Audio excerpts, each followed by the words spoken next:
All right, so I'm kind of making this video in response to a previous video that I had about how to swap these 88 to 94 Chevy trucks and even the 87, probably even the 86 when they ran fuel injection on some different vehicles that Chevy made. But we're just going to kind of focus on the 88 to 94s. So right here I have a 1990 Chevy C1500. It's came from the factory with a TBI fuel injection on it. What you're going to want to do to swap it over is you're going to want to get the Edelbrock. If you got the 350, I think if you got the 454 in the earlier models like 88 to like 91, they have just an adapter plate that goes over the 4-barrel intake manifold. You can just unbolt that and bolt like a quadrajet on, or you can get an adapter plate to adapt to like a Holly or an Edelbrock. But this is, I can't remember the part number of this intake manifold. I think it's like a 2104, but I'm not really, you can probably find it. It's just it's the 87 to 95 style spread bore or square bore style manifold. You can get them at Speedway Motors, Summit Racing. You can get them from, pretty much almost anywhere. But I'm gonna kind of go over how to do it. It's actually, in all reality, it's really simple. You don't have to go all crazy with the wiring like I did. I went through and rewired most of the truck because the previous owner hacked everything together and it wasn't running right, and I had issues with it left and right, and even when I did get it running right, I hated it. So this is how I converted it over. That's why I converted it over. But you don't have to go all crazy with the wiring like I did, but I just like the way it looks, and except for, I got the cover off up here, but I like the neatness of it. Like, this is all of this back here is all the wiring from your, from fuel injection. I kept it. All I did was unplug the computer on the behind the glove box. I just unplugged it, took it out, but I kept all the wiring there running inside, and I got everything in that big wad of electrical tape. I have everything taped together, and I can know what goes where if I ever want to put fuel injection back on this thing. But the way this thing runs, honestly, I'm never going to go back to fuel injection. I love 4 barrels. I love the way they work. I love how simple they are. This thing actually gets really good gas mileage. It's a quadrajet, because if you know anything about quadrajets, they got, let me get this off here. Oh shit.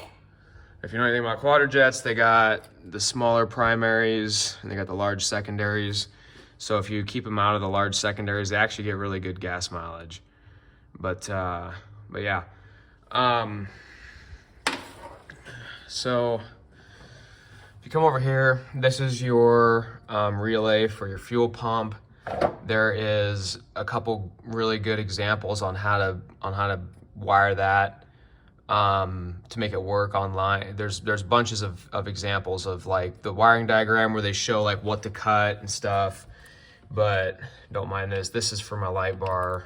No, it's not anyway, it's not really important in this video, but basically what I did is I have a wire. One of these relay wires runs from the power wire of the distributor for the old distributor system, or the old electrical system of the truck.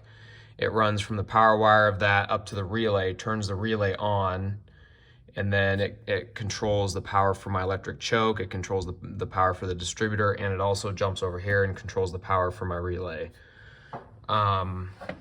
And that is basically all you really need to do for wiring.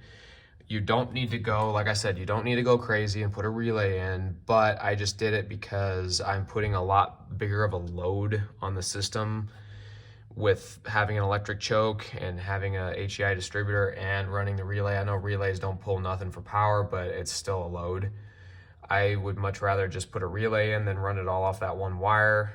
That's what I did, that's my preference, but if you don't want to do that, you necessarily don't have to do that, but I'd recommend it.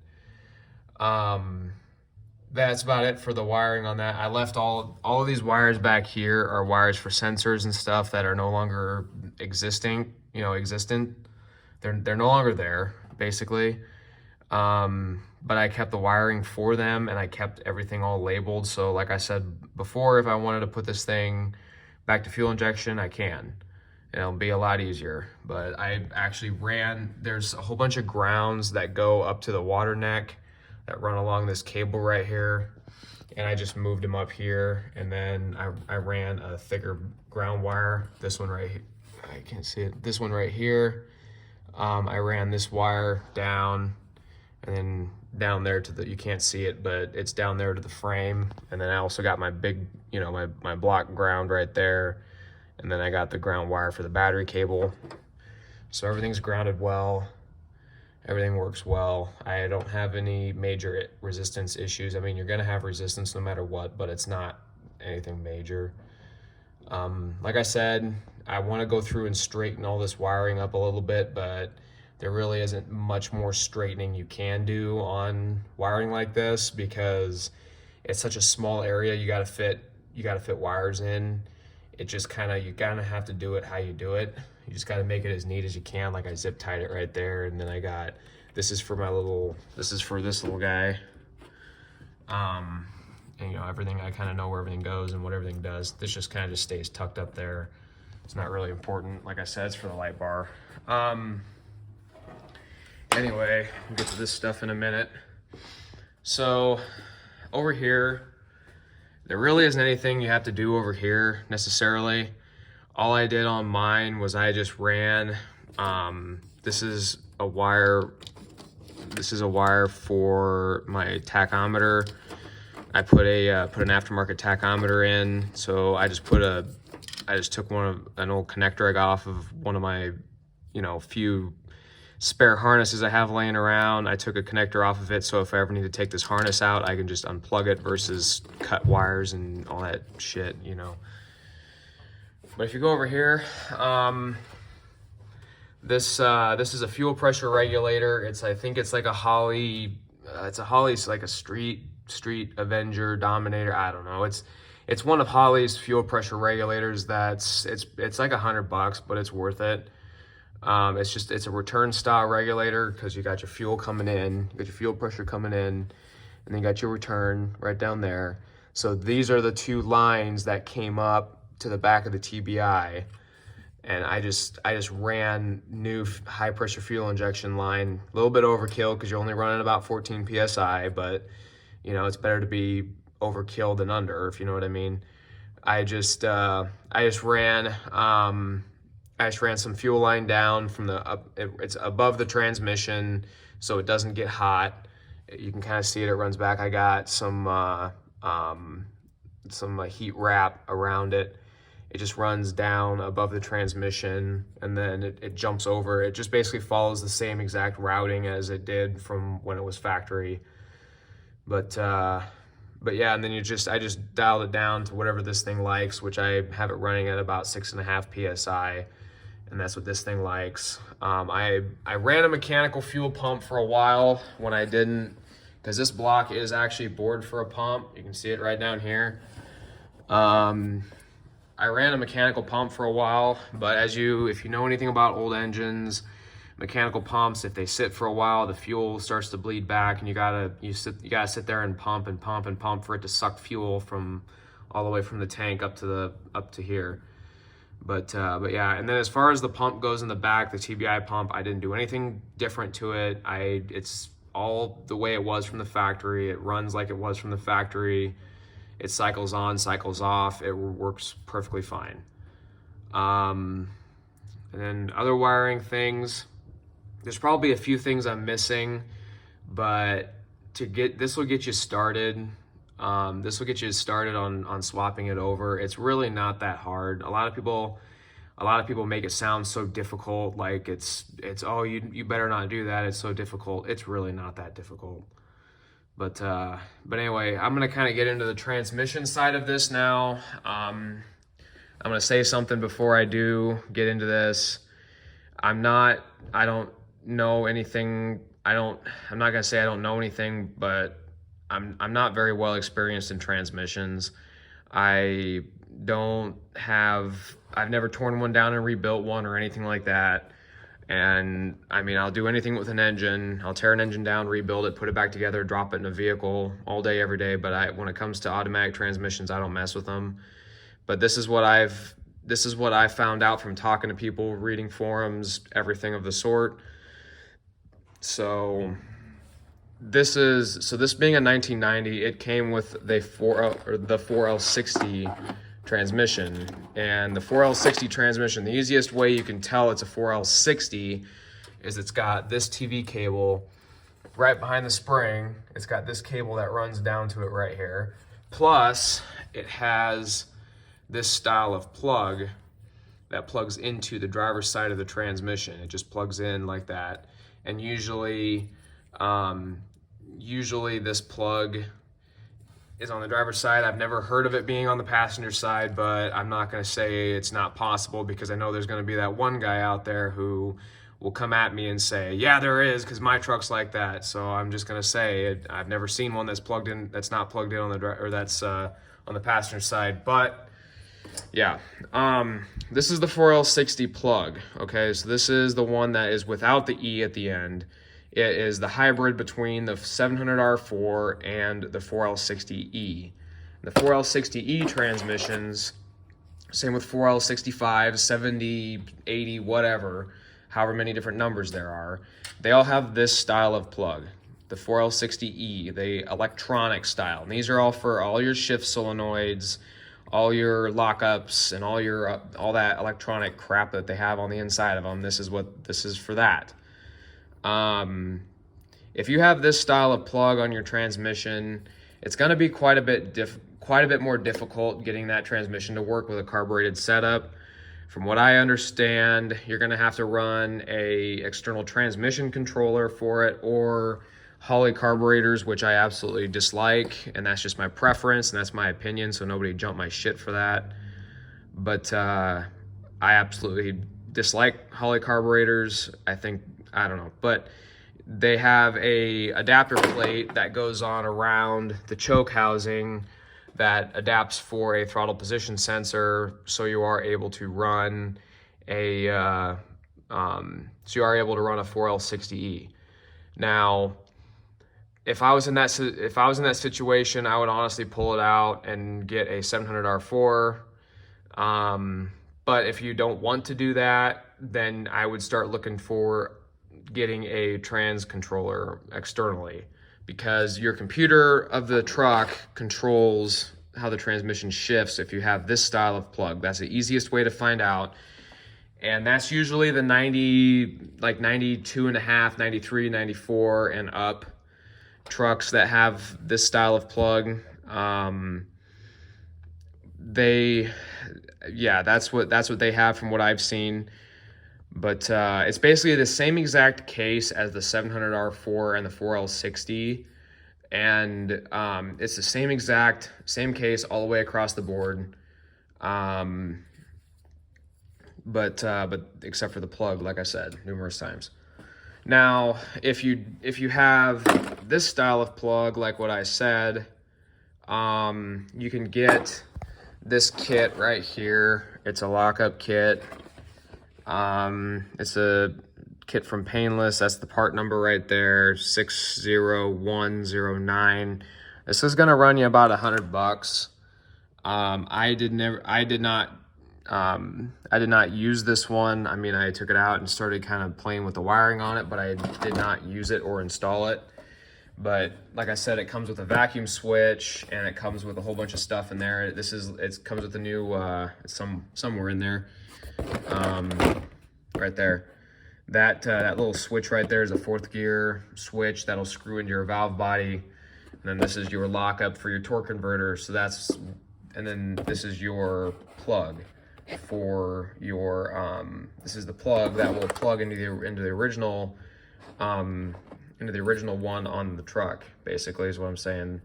So this plug will take place of this one, and I know there's a whole bunch of videos on there on how to do it and blah blah blah. Now, I didn't install this because right after I converted this, my transmission was already going out, and it had been going out since I bought the truck.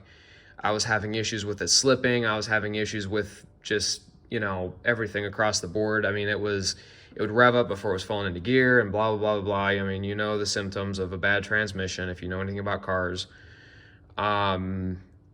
It was giving me all those symptoms, so I'm like, well, why would I, put money into it, like putting this kit into it? I'm kind of just beating a dead horse. Might as well just get a new transmission. Well, I started doing some research on them, and I started doing some research on 700R4s and 4L60s and 4L60Es, calling people, talking to numerous transmission shops, Bowtie Overdrives. They were a huge help to me. They actually told me just to get a 700R4 and drop it in there, and all you would need to run is the cable. And this is not, and let me say this before I continue, this is not a kickdown cable like the turbo 350s and the turbo 400s. This cable is, you need to run this cable. You cannot drive your truck without this cable. And I know there's some guys that are going to be saying that, that just in what I've heard, just state that, just in what I've heard, you cannot drive this thing without that cable being hooked up, because that is the cable that runs down to your throttle valve and your throttle, valve body of your transmission, and it controls, 1 to 2, 2 to 3, 3 to 4, then lockup. It controls that. And it goes off of your throttle position. Now, I don't know if I have it handy. I don't know where it's at, to be honest with you. But Edelbrock makes, for their 1400 series, like 1406, 1405, whatever, they make a little piece that bolts onto that universal throttle bracket setup they have. It bolts on, and it's basically, it gives you that geometry of your... It gives you that geometry so it'll shift through the gears properly and whatnot. But I ran a Quadrajet. This thing is not even close to being, resembling a factory Quadrajet. I've done a lot of work to this thing, performance-wise, and also economically, economical wise. It gets really good gas mileage. I'm like 18 on the highway and 15, 14 in the city. It's crazy how good of gas mileage this thing will get. I can go 290 miles, almost 300 miles on a full tank of gas. This thing's got like the 24 and a half or 25 gallon tank. It's actually really surprising, and it also gets up and goes when it needs to, and because of the secondaries. And I can't honestly say more good things about Quadrajets, because other than having one on my truck, I rebuild them and I sell them, or I rebuild them for people and I sell them, or I basically rebuild them and just charge them however much it was to rebuild it, and then my time. I have people bringing to me all the time. I have to refuse people's business. I have to say, no, I can't rebuild it because I don't have time, because of college and work and whatnot. But anyway, I lost my train of thought. Great. But like I said, though, if you have this style of plug, I would go talk to the guys at Bowtie Overdrives, or even find a reputable shop near you. I don't mean to say anything bad about these people, because I know they're really good and whatnot. People think they're good. I don't know. But I went to Certified Transmission, and they basically laughed me off the street, or laughed me out of the parking lot. They were like, why the hell would you do this? And why would you... And it's like, man, well, I'm trying to spend my money with you guys, and you guys are making fun of me and whatnot. So, I'm going to take my business elsewhere. And I did. And I found a really reputable shop right up the road from them who was able to build me a kick-ass transmission for this truck. And I actually they took the transmission out, the 4L60 out. They completely gutted it, rebuilt it, gave it back to me. I threw it back in, and I was on the road. And they actually, what they told me, they gave me the build sheet, and I don't have it handy, but it's got quite a bit of stuff done to it. It's got, I can't even remember some of the stuff they've done to it. It's been a while. I've got a slightly higher stall torque converter, because this engine is probably not going to be staying in this truck for very long. For very much longer. I'm gonna probably, I gotta get a 350 going, and I gotta drop it in here because this thing burns oil, but it runs fine. But anyway, they did some pretty beefy stuff to the transmission. Like I think I got like Corvette servos in it. It's got a wideband shift kit. I don't know. It's got a pretty decent shift kit in it. The shifts are smooth, or they're solid is what I'm trying to say. They're not like, they don't like slip into gear, basically is what I'm saying. It'll kick you in the ass a little bit when it shifts. But yeah, they built that transmission to me, and they got it back to me in like almost no time. I think the turnaround rate was from the day I pulled it out to the day I put it in, it was like a week. But yeah, that's the route that I went. I just went with the 700 R4. There is no electrical other than the speed sensor on the tail shaft of the transmission. There is no electrical going to it whatsoever. It still has the plug. It still has the plug on the side of the case, and I still have the factory one going down there. There's nothing that, it doesn't do anything basically, but it's just less shit that I would have to strip out of the harness. I wanted to keep as much shit in the harness as I possibly could, so I did. I didn't want to strip it out. They asked me, they're like, well, do you want us to put a plug in there? Do you want us, they said they could put a freeze plug, or they could put a plug in there and plug the hole. I was like, just leave it. If it's not going to hurt anything, just leave it. And they did. And I still got the plug down there because, like I've said, I don't know how many times, if I ever want to convert this thing back over to fuel injection, I can do that easily. And all I would need to do is just have them throw the guts in the transmission. But like I've also said, this transmission will run with about any combination. It doesn't care as long as it has some kind of input from this cable, and this cable is adjusted correctly. It will run with whatever you want it to run with. As long as you have the correct geometry and blah blah blah, it will run with it just fine. But how I actually did get the correct geometry on this bracket back here, I got off of like early to mid 80s Chevy van or truck. It had the 350 quadrijet with a 700 R4, the exact same setup that I have here.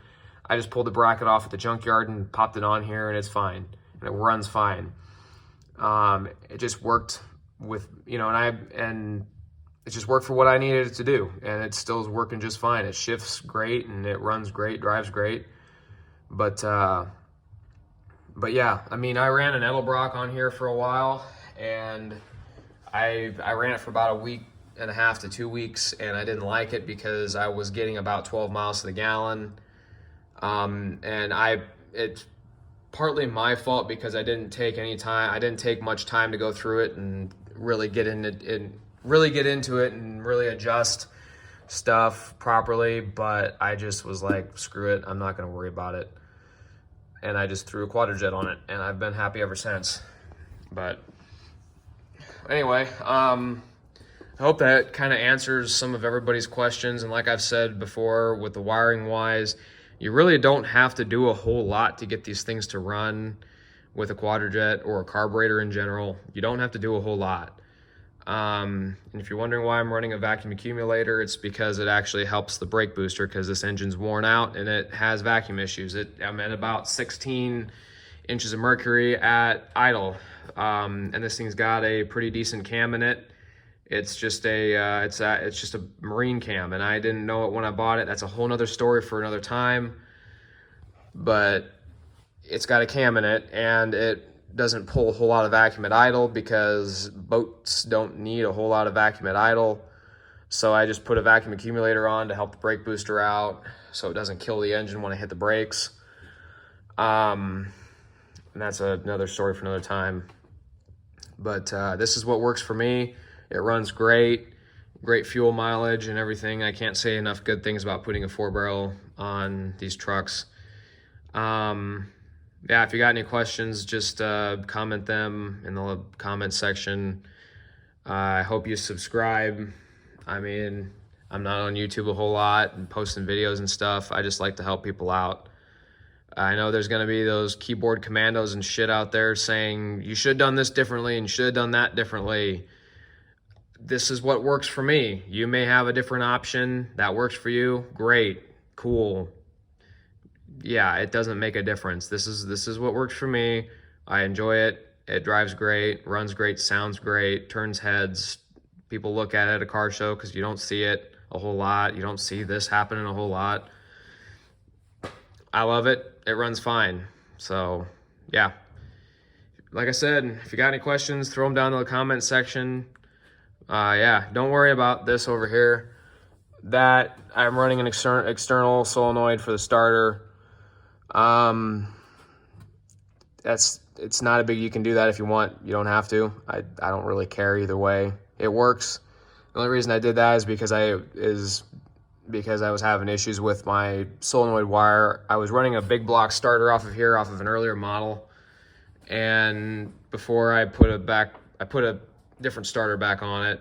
I was having issues with it burning the wire. So I just stuck the freaking solenoid up on the firewall and it works. And those are just fuses because I got it fused to the battery and everything like that. And for my stereo system, I got it fused and everything's fused and protected and whatnot. It's always use fuses. It'll help keep your project from not burning to the ground. But yeah, like I said, if you got any comments, questions, whatever, throw them down in the comment section. Like the video if you want, subscribe, save it. I don't really care. But hopefully this gives you a little bit more insight on how to do this. If you got any questions, and it's a pretty common one, I'll post another video going more in depth.